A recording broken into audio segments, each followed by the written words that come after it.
This sound predates even the pyramids. Before the foundation stones of ancient civilizations were laid, Indian sages sat under the open sky, absorbing sacred vibrations. But these were not the kinds of prayers we think of today. They were subtle frequencies, mystical codes spoken aloud to influence even the forces of nature. Vedic texts tell us that these priests summoned clouds, saved crops, and even ignited fire without a single spark, all through these mantras. The sound rises slowly like the echo of the Gayatri chant. It wasn't magic. It was the science of ritual. And today, modern scientists are beginning to study how these ancient vibrations affect the brain, the breath, and even the weather. So, tell me, how much of this is myth and how much is measurable power? Let's explore this mystery together. Imagine a mantra that wipes the dust off your mind and reveals the diamond hidden underneath. I've come to take you on a journey where words are not just sounds, but steps of energy, climbing towards something higher. Today, we will arrive at the doorway of ancient wisdom, rediscovered by modern science after thousands of years. First, let's understand one thing together. Our mind jumps like a monkey, restless, noisy, easily distracted by the chaos of daily life. A mantra acts like a magnet, pulling this mind gently back to center. It's not just a religious ritual. It's a tool to shape your consciousness.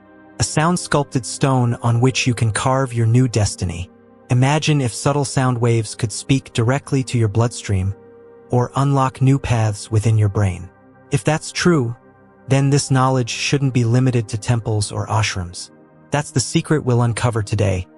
How a simple seed sound rewires your nervous system, how the weight of stress melts into a flowing river of peace, and how this science can transform your everyday challenges into inner discipline. I'll show you how the same mantra that Vedic sages once described as the protector of the mind is now telling a new story on brain scan machines in modern labs. We'll listen to echoes that travel from Tibetan valleys and temple walls, now arriving through your speakers. We'll learn how Japanese Zen monks reach deep silence by repeating just one phrase, again and again, so deep that neuroscientists are linking that silence to the birth of new neurons. This journey will lead us through 5 gates. But these are not ordinary gates. They are levels of consciousness, inviting you to descend deeper into your own being. At the first gate, we'll enter the mystery of where mantras are born. Words not yet spoken, yet already resonating through the nervous system of the universe. At the second gate, we'll see what happens when sound enters the body, how every cell, like a lotus in water, begins to blossom. You will feel that you are not merely listening, you are becoming the vibration itself. The third gate brings us to the point of resonance, the moment when sound erupts from silence. This is where silence speaks and sound listens. At the fourth gate, the vibration collides with the reality of your life, your fears, your stress, your inner battles. Here, the mantra becomes your mirror, maybe even your medicine. And at the fifth and final gate, you are no longer the listener. You become the divine vibration itself. An echo that doesn't resound outside, but within you, eternally and endlessly. And so, I invite you, for the next 7 days, practice one mantra each day. One gate, one light of the soul. Then return and share what kind of sunrise happened within you. Take a deep breath. Drop your shoulders. Open the door to your heart's inner temple. Because the next moment will connect you with an ancient resonance that has been waiting, just for you, for lifetimes. Imagine a silent night thousands of years ago. A flame of Vedic Agnihotra flickers in the distance. A lone ascetic closes his eyes and utters the first mantra. There is no language in that sound, just vibration. A touch that travels through space and lands in the heart. That's a mantra. A mantra is not just something that binds the mind, it's something that liberates it. In Sanskrit, 2 seed syllables form the word, man meaning mind, and tra meaning tool or instrument. When combined, they form mantra, a sonic tool that drops anchor in the storm of your thoughts. Now walk with me back a bit. The soil of the Indus Valley breaks open. The stones may crumble, but the posture etched onto ancient seals still smiles today. The rishis believed the universe is one grand symphony. Nad Brahma, sound is God. The Vedas identify the original sound as the symbol of the divine trinity, creation, preservation, and destruction, all held in one crescent-shaped tone. Since then, every mantra has been an echo of that primal sound, like a river forever murmuring the memory of its source. But mantras did not grow up only in India. When Tibetan Buddhists chant Om Mani Padme Hum, they are blooming a lotus of compassion in the heart's ocean. The Christians have their Kyrie eleison, the Sufis their Ho, the Shintos their Kami-sama. Every civilization has forged its own melodic weapon in the battle for inner wisdom. Sound is the bridge that lets us cross oceans of time and culture. Now let's turn toward modern laboratories. Neuroscientists at Harvard use fMRI machines and see that when a practitioner chants mantras consistently, the brain's default mode network becomes quiet. That's the region filled with countless scattered thoughts. But during chanting, it becomes still, like the unwavering flame of a lamp. This is called neuroplasticity. The brain starts building new pathways. Old stress scars fade. Peace begins to shape new patterns. And the science of sound goes even deeper. When you say Ram, your tongue hits the roof of your mouth, producing a frequency that mirrors the rhythm of your heartbeat. Ultrasonic imaging shows how this vibration increases subtle blood flow near the Vagbhav Kunda, a sacred point in the body. Just as ripples spread across the surface of a lake, these microwaves swim through the fluid around your cells, signaling the body. Peace has arrived. But the real miracle happens when a mantra becomes more than a word, when it turns into an experience. Like staring at a flame until your eyes fill with tears, the continuous chanting of a mantra melts inner resistance. At that moment, there's no sound and no listener, only a sensitive stillness, where the mind returns to its source. That's why ancient sages used to say, a mantra is not merely something you hear, it's an initiation, an awakening of something deep inside. When a master whispers a seed mantra into a disciple's ear, they're activating a hidden genome. Dormant DNA awakens as if from sleep. This is why a mantra requires more inner readiness than outer ritual. So, friend, the next time you chant Soham, remember, it's not just a sound, it's a ship, one that lowers you gently into the ocean of cosmic resonance. And on that ship, you are both the traveler and the captain. Until one day the words dissolve into silence, and that silence becomes you. Now we arrive at the second gate, a place where an unexpected paradox unfolds. On one hand, the ancient sages claimed that sound activates the subtle energy channels of the body. On the other, neuroscientists now reveal that the very same sound rewires the blueprint of your brain waves. So which of the two is true? The answer is both. Imagine your body as an ancient stringed instrument, like a divine vina. Every organ, every cell is one of its strings, and your mind is the most tightly wound of them all. When tension rises, that string nears the point of snapping. Mantras are the tuning fork that brings the instrument back in tune, just like how Krishna breathed new life into the broken flute of Sudama. Let's walk down the lanes of science. Recent studies on heart rate variability show that just 5 minutes of chanting can synchronize the heartbeat into a pattern known as the coherent state. This is the state where the heart and mind begin to dance in the same rhythm. The ancient Tantra texts called this state the rhythm of the divine heartbeat. Remember how the Greek philosopher Pythagoras once said that music is cosmic medicine? That very principle is now being applied through a device called binaural US, which sends sound frequencies into a patient's body to relieve physical pain. It's the same reasoning our ancestors hid in Vedic fire rituals, Tibetan singing bowls, and even the pulsing drums of African shamans. But the real secret runs deeper. In cymatics experiments, where sound is played over fine sand, the mantra vibrations formed a clear image that looked exactly like the sacred Sri Yantra, a divine diagram of 9 interlocking triangles. This same image is carved atop the sanctum of the Kandariya Mahadev temple in Khajuraho. And astonishingly, a similar pattern has been observed in plasma wave data collected by NASA's deep space probes. So mantra vibrations don't just ring in your ears, they echo through the arteries of the cosmos. Now think, when stress lights a fire of cortisol in your brain, your nerves burn, and new memories are scorched before they can take root. But mantra repetition acts like a cooling balm over that fire. In modern neurology, this is called the parasympathetic override, a reset button that shifts your body from fight or flight mode into heal and harmonize mode. And here lies a great misunderstanding. Many believe that to find peace, they must retreat to distant mountains. But the truth is, the mantra is your mobile ashram. You carry it in your breath and your voice. One rhythm, one chant, and suddenly your entire nervous system becomes a mountain. Steady, unmoved, still.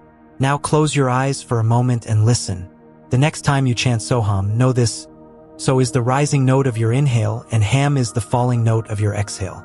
This is the same cycle counted in the breath of Brahma himself, thousands of years ago.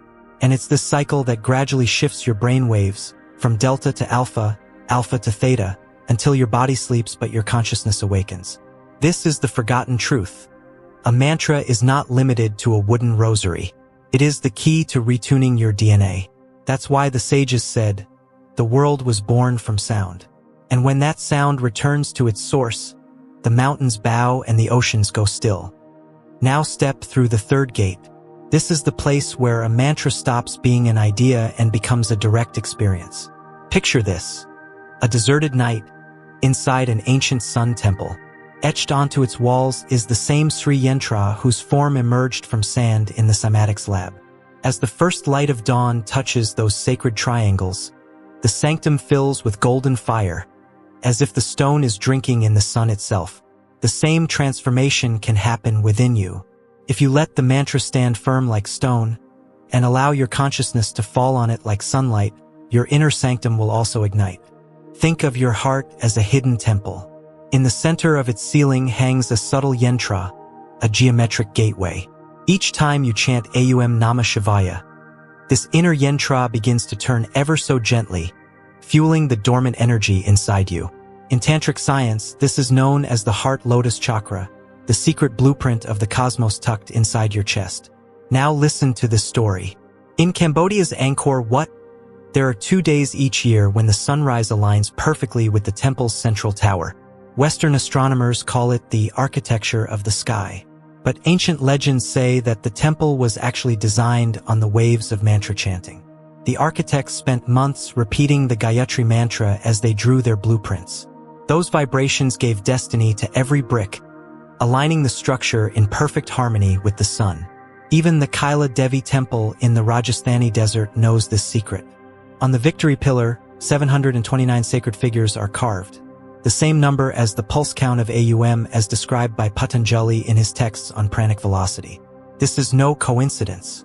It's a signal that mantra, mathematics, and stone are 3 expressions of one single mystery. Now let us go even deeper. When the mind is in deep sorrow, it begins to believe it is a prisoner of the body. But mantra reminds it that the body itself is a temple, its walls inscribed with the map of the universe. Just like in Buddhist tales of Indra's net, where each gem reflects the entire cosmos, so too does each of your cells carry the seed echo of mantra. And the moment you start repeating a mantra along with mindful breath, that seed begins to sprout. Slowly, its roots spread in every direction. Modern science calls this vagus nerve stimulation, the parasympathetic branch that brings the body into repair mode. But the sages called it Urdhva Reta, the upward current of energy rising toward the crown. Now pause and look within. Can you hear a soft rhythm in your chest? Maybe it's your heart drumming like a tabla. The mantra will soon play a raga on that drum. This is the moment where emotion, logic, and perception merge like streams under a waterfall, and for a brief moment you stop being I and become Soham. And this brings us to the third great teaching. A mantra is a key that unlocks stone, number, and consciousness into one single circle. And if you can sit at the center of that circle, your breath becomes the axis of the earth, and your chant can stir the stars. So sit in silence for a moment. Listen to the subtle music beneath your thoughts. And then, tell me in the comments, did you too hear the bells of an ancient temple echo within your chest? Let us now open the fourth gate, the mystery that only reveals itself to those who have learned to listen to the silence within. You've heard that a mantra is the vibration of the cosmos. But did you know that every illness, every fear, and every desire also has its own frequency? If the frequency of illness is distorted, then the frequency of healing is exact. If the mind is weighed down by doubt, only the sound of trust can bring it into harmony. This is where healing mantras are born, like Triambakam Yajame, gifted by Shiva himself, dripping from the nectar of immortality. The story goes that when the moon was suffering from a wasting disease, this mantra was chanted in his chamber for 12 nights. Each silver ray became a healing spell. Today, in a laboratory in Amsterdam, that same mantra is softly played on speakers in oncology wards. And patients say that during the pain of chemotherapy, it feels like a cool hand rests gently on their heads. But healing isn't just for the body. The cracks in your soul also need mending. That's where Soham comes in, reminding you with every breath that your existence is not this limited body. It is the infinite blue sky. And when the mind strays, mantras like Guru, Yoni, or Agni act as anchors, pulling your thoughts back with clarity, just like Krishna held the reins of Arjuna's wild horses. Now you might be wondering, which mantra is mine? Just listen quietly to your deepest need. If your body is in pain, the soft waves of Imreen Dai are your balm. If your heart is broken, and your sense of self has shattered, Prem will bloom the lotus within. And if your mind is foggy, Shri will strike like a lightning bolt of clarity. But a mantra is not just a word, it is a temple that needs an atmosphere. Choose the deep blue of pre-dawn, just before birds begin their song. Light a lamp, let its unblinking stillness soak up your mind's restlessness. Lay a mat on the ground. Sit with your spine straight as if your backbone were Mount Meru itself. Shape your lips into the sacred peak from which the mantra will flow like a river. Now we approach the fifth and final gate, the gate of self-mastery. Just as a warrior first touches the edge of his sword in reverence before wielding it, a seeker bows in silence before chanting, honoring the power he is about to awaken. First, your tongue will stumble, thoughts will clash, but this is the test. The Yoga Sutras say, practice and non-attachment are the two wings of the bird. When both are present, the mind soars skyward.